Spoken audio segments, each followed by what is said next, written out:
ఒక్కసారి చెయ్యెత్తి జై అని చెప్పాలా. అందరికీ నమస్కారం. మళ్ళీ ఈరోజు పెద్ద ఎత్తున ప్రజలు రావడం చాలా సంతోషం. ఈ విజయం మీ అందరికీ ప్రజల విజయం. మనము గతంలో నాకు ఎమ్మెల్యేగా ఎన్నుకోవడానికి మీరందరికీ ఉన్న వాళ్ళు ప్రతి ఒక్కరు నాకు సహకరిస్తున్నారు. మీకు అందరూ కూడా పేరు పేరున శిరస్సు వచ్చి నమస్కరిస్తున్నాను. మన వార్డు స్థానిక సంస్థల ఎన్నికలు వచ్చినాయి.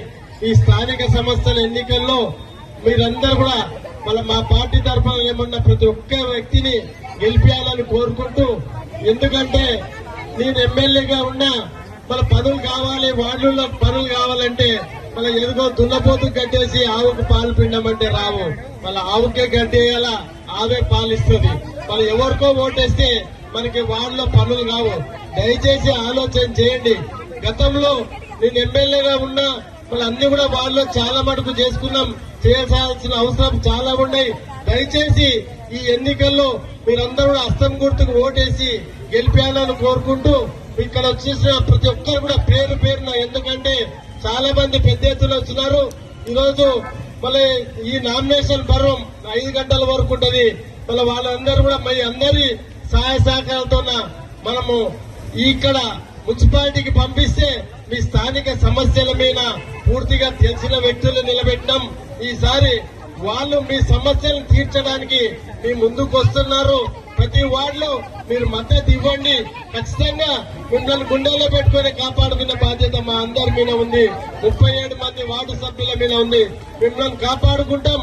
అన్ని వార్డులలో అభివృద్ధి అనేది ఈ విధంగా చేయొచ్చు అని చేసే విధంగా చూపిస్తామని తెలియస్తూ, మళ్ళీ ఇప్పటివరకు ఇందిరమ్మ ఇండ్లు కానీ, అదేవిధంగా జీరో అంటే అందరూ ఎలక్ట్రికల్ అంటే బిల్లులు కూడా, జీరో బిల్లులు కూడా కొంతమంది వార్డులో తిరిగినప్పుడు కొంత బిల్లులు కాలేదు, జీరో బిల్లులు కాలేదని వార్డులో సమస్యలు చెప్పినారు. ఆ సమస్యలు కూడా తీరుస్తా. ఖచ్చితంగా ఒక్కసారి నా మీద నమ్మకం పెట్టి 37 మందిని గెలిపేయాలని కోరుకుంటున్నాను. ఎందుకంటే రకరకాల వ్యక్తులు వస్తారు, అబద్దాలు చెప్పే వ్యక్తులు వస్తారు. వాళ్ళు ఎప్పుడు స్థానికంగా ఉండే వాళ్ళు కాదు. 24 గంటలు నేను స్థానికంగా ఉంటా.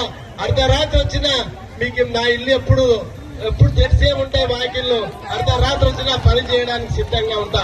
వాళ్ళలాక వీళ్ళలాక హైదరాబాద్ లో ఉండి చెయ్యను, స్థానికంగానే ఉంటా. ఎవరో వచ్చి మళ్ళా మన గద్వాల మీద పెత్తనం చేస్తే ఆ పెత్తనాన్ని మీరు గౌరవిస్తారా?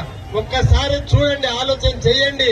ఎందుకంటే అక్కడికెళ్ళి నిలబడిన స్థానికులు కాదు, వాళ్ళు ఎక్కడికెళ్ళో వచ్చి మన మీద పెత్తనం చేసే విధంగా, గద్వాల తాలూకా మీద పెత్తనం చేసే విధంగా ప్రయత్నాలు చేస్తున్నారు.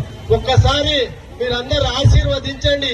ఈ 37 మందిని ఆశీర్వదిస్తే మీ ఆశీర్వాద బలం, మీరిచ్చిన ఆశీర్వాదంతో వాళ్ళు మున్సిపాలిటీకి పోతారు. మీ స్థానిక సమస్యల మీద మన పునర్కషంగా చర్చించి మీ అభివృద్ధికి అండగా ఉంటారని తెలియజేస్తూ మరొకసారి, ఎందుకంటే ఈరోజు శుక్రవారం మన మైనార్టీ సోదరులకి, ఈరోజు శుక్రవారం అందరు కూడా నమాజ్ పోయేది ఉంటుంది. వారికి అందరు కూడా మన ఈ సమయం అవసానం అవుతుంది. మన ఈ 37 మంది కూడా కౌన్సిలర్లు మీరందరూ కూడా ఇంత దూరం మా ఎమ్మడ అక్కడికి వెళ్లి రాఘవేంద్ర కాలనీకి వెళ్లి మున్సిపాలిటీ వరకు మీరు మా ఎమ్మడి నడిచేందుకు